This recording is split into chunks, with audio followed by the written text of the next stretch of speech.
महापुरुषाची महापुरुषाची आपल्या तत्वज्ञानी अस्पृश्यांना झपाटून टाकणाऱ्या तत्ववेत्याची आपल्या समाज घटनेची नाडी तपासून अचूकपणे हाल निर्माण करणाऱ्या थोर समाज सुधारकांची मोठमोठ्या नेत्याच्या पंथी श्रेष्ठ ठरलेल्या अशा थोर नेत्यांची घटनेच्या शिल्पकाराची एका भारतरत्नाची एका विश्ववंदनीय व्यक्तिमत्वाची होय ती व्यक्ती म्हणजे डॉक्टर बाबासाहेब आंबेडकर. त्यांचे संपूर्ण नाव भीमराव रामजी आंबेडकर. त्यांचा जन्म 14 एप्रिल 1891 रोजी मोहोळ गावी झाला.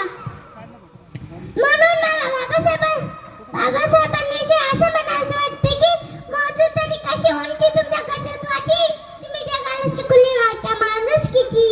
तुम्ही देव नव्हता, तुम्ही देवदूत ही नव्हता, तुम्ही माणसातल्या माणुसकीचे पूजा करणारी खरे मानव होता.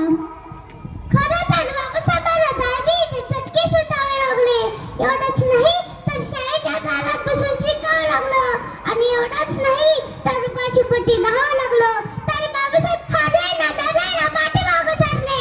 उलट परिस्थितीला पायदळी तोडून अरे जातीच्या छताडावर बसून अरे संकटाला मातीत घालून अरे आभाळ एवढे झाले, अरे आभाळ एवढे झाले.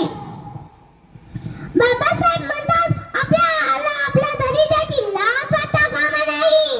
जर लाज वाटली तर ती फक्त आपल्या अंगीसलेल्या दुर्गुणाची वाटेल हवी.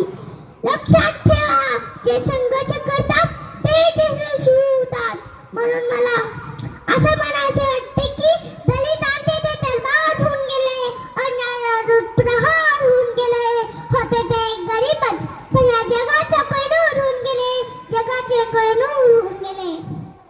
बाबासाहेबांनी असंख्य पुस्तक वाचून किंवा मस्तकामध्ये विचार साचवले नाही, तर ते मस्तकातील विचार आणि आचार यांचे संगड घालून समाजाला मार्गदर्शन देणारे थोर पंडित ठरले.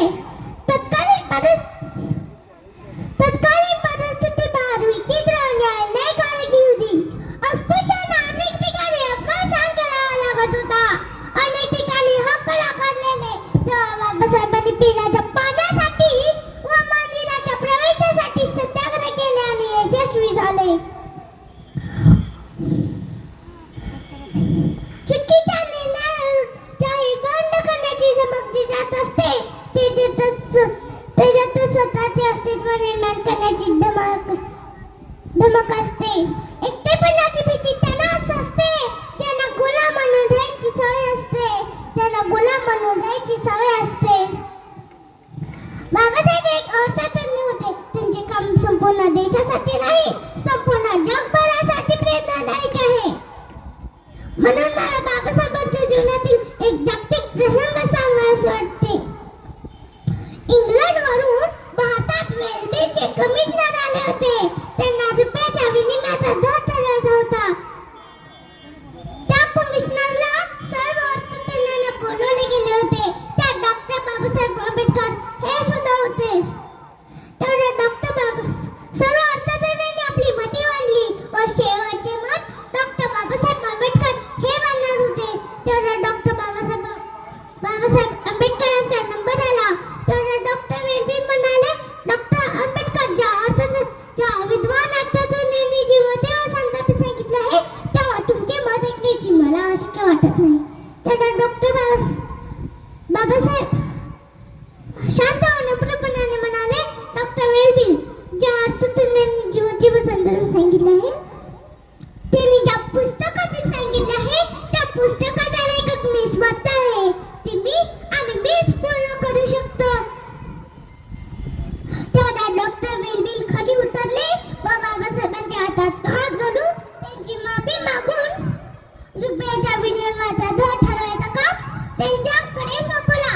सांगायचं म्हणजे काय, बाबासाहेबांनी जगभराला स्वीकारले, पण आज ही भारतात बाबासाहेबांचा फोटो पाहिला की किती लोकांच्या कपाळावर राटे पडतात. ही खूप मोठी शोकांतिका आहे. बाबासाहेब तुमच्या मतांचे जर 5 लोक असते, तलवारीचे तयाचे न्यारे टोक असते. व अनेक भीम आहे, गणित भीम